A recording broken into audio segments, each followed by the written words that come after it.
The idea of superheroes has always been great.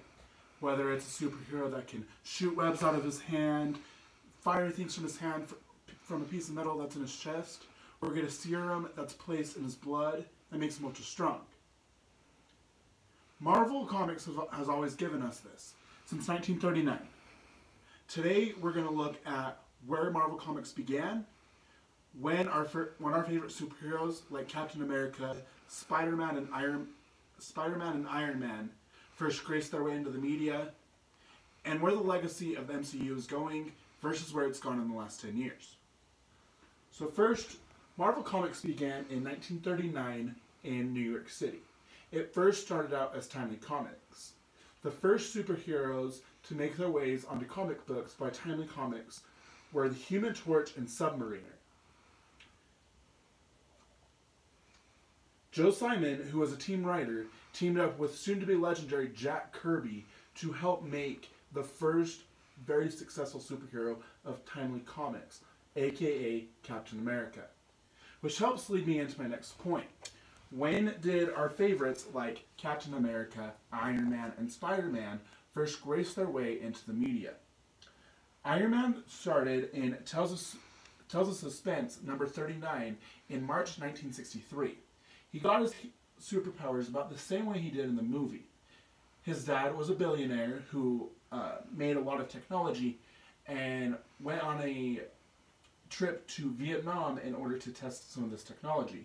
While he was in Vietnam, he tripped over a booby trap and received a piece of shrapnel in his chest, making him go into emergency surgery and getting the metal plate, which now makes him Iron Man. Captain America first went into comics in Captain America issue number 1 in March 1941. Pretty much the same thing happens in the movies as does in the comics. He wants to go into the war because he sees newsreels of Nazis in Germany, but can't because of his petite stature. He ends up meeting with scientists who test a super soldier serum on him and give him the powers which make him Captain America. Spider-Man first made his way into comics in Amazing Fantasy number 15 in August 1962. The same thing happens in the movies that does in the comics. He visits a nuclear lab and is bit by a radioactive spider and starts climbing around and realizes that he has these powers. Fast forward to today and let's see what the MCU has done in the last 10 years and where it's still going. The legacy of the MCU has been built on top-notch performances by the people that play the heroes. If there's a mediocre performance by Thanos in Infinity War in a couple weeks, it's not going to matter versus if there's a top-notch mediocre performance from Robert Downey Jr., Chris Pratt, Hemsworth, Evans, or Pratt. It's not about the money for Marvel. It's about entertaining people.